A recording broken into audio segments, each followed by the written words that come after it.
Yo, what's up mga kaibigan? Nalina tayo magkwentuhan. Kanina nga ay sumailalim sa isang panayam ang East Champion head coach Joe Mazzulla kung saan siya ay natanong kung paano niya ba mapipigilan ang Luka Doncic and Kyrie Irving backcourt duo ng Dallas Mavericks na nagbigay ng sakit sa ulo sa Clippers, OKC at Timberwolves. Aminado nga si Coach Mazzulla na walang makakapigil daw sa kanilang dalawa. There is no stopping them. Subalit there is defending them at a high level and there is playing a complete game dahil lahat nga daw ng aspeto ng laro ay konektado. Yan nga ang pahayag ni Coach Mazzulla mga kaibigan. Well, patungo sa series na ito ay inaasahan na si Jrue Holiday at Derrick White Jr. ang tatao sa backcourt ng Mavs. Dalawang player nga ito na naging parte ng All-NBA second defensive team. Subalit hindi nga natin tiyak kung sila ba ang best matchup sa Luka duo. Ang Celtics nga ay may 4 players sa kanilang starting lineup na pwedeng mag-switch kay Luka at Kyrie.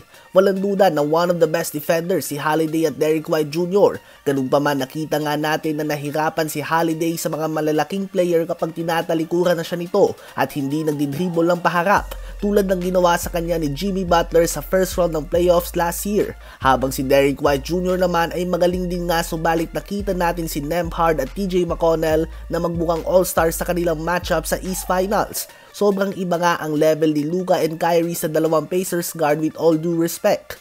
So kailangan nga gumawa ng desisyon dito ng Celtics partikular na kay Luka Doncic dahil kay Kyrie Irving nga ay pwede mag-switch sila Derrick White Jr. at Holiday. Subalit pareho silang masyadong maliit kay Luka Doncic. Expected pa din naman na silang dalawa ang magsisimula kay Luka and Kyrie subalit asahan nga na may mga possession o posibleng game sa series na ito na kailangan na si Brown o kaya naman si Tatum ang tumao sa kanila dahil ginawa na nga nila ang Holiday and Derrick White matchup noong regular season kay Luka at binigyan sila nito ng 33 points, 18 rebounds and 13 assists at 37 points, 12 rebounds and 11 assists sa pangalawang game. So obviously on an individual standpoint ay hindi nahirapan dito ang Slovenian phenom. Bukod na lang nga kung ito din talaga ang plano ng Celtics na hayaan ng gumawa ng malaking numero si Luka at Kyrie at ang isa-shutdown na lamang nila ay ang others dahil kahit nga mag 80 points combined pa sila kung walang ambag o limited ang maitutulong nila Lively, Gafford at Washington, mahihirapan pa din ang Mavs na manalo.